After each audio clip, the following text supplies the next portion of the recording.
Welcome, or if you've seen some of my other videos, welcome back. Today's discussion is going to be on the rule of thirds. This is a technique you are going to use. You're going to use this regularly. There will be a few times you don't, and later on in the video we'll discuss those times. Right now I'm giving you an example of what to expect for later on. But for right now, let's find out how to set up the grid on your camera, and then we'll go into exactly what the rule of thirds is. Let's get to it.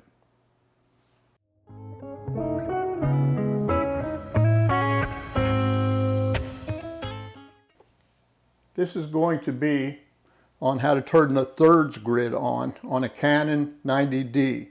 We're going to power up. We're going to go into live view because there are a lot of things in live view, a lot of menu items that you won't find if you're not using the live view feature.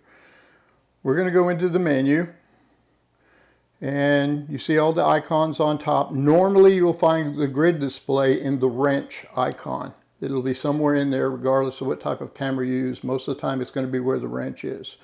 And we're going to go inside here and I'm going to go to the fourth tab that's inside of this menu because I just happen to know that's where it is. And you see where it says shooting info display.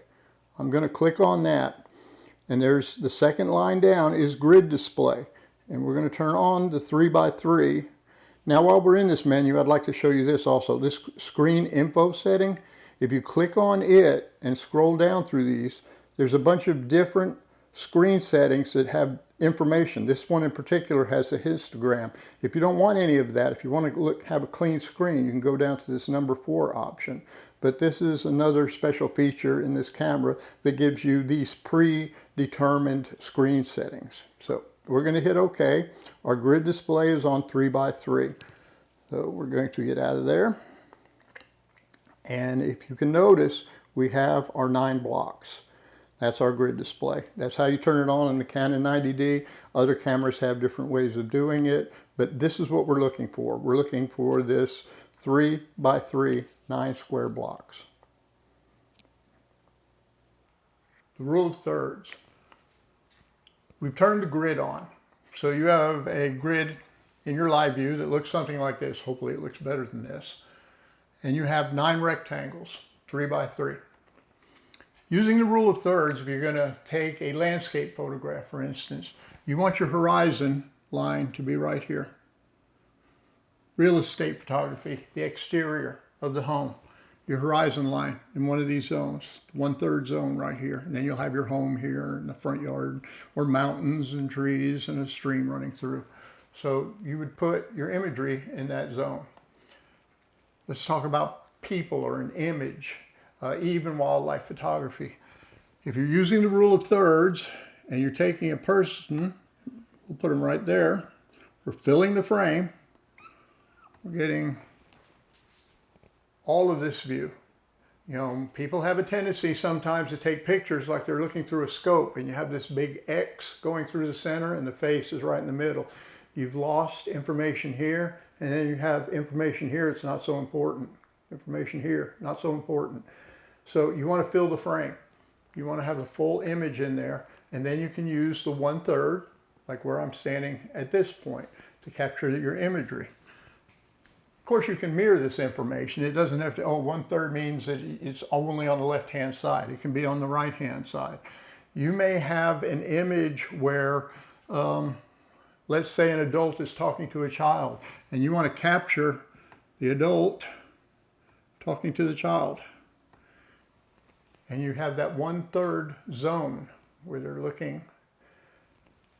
At the same time, if it's 2 people, you can still use the 1/3.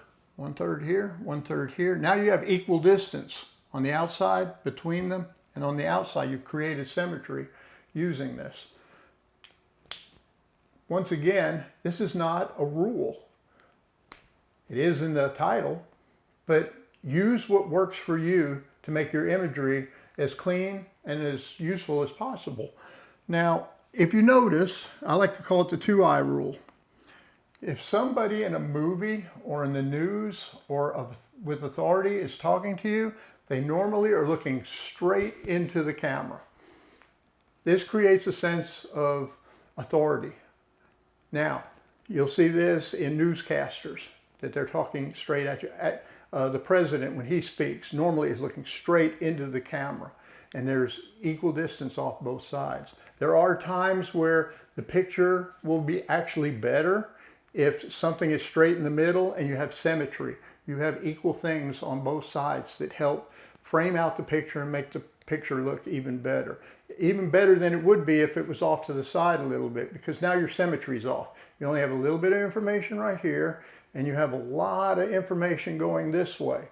Well, if there was something on both sides that's interesting, you want to capture both of those things. You want to go this direction. So in that situation, you wouldn't necessarily use the rule of thirds.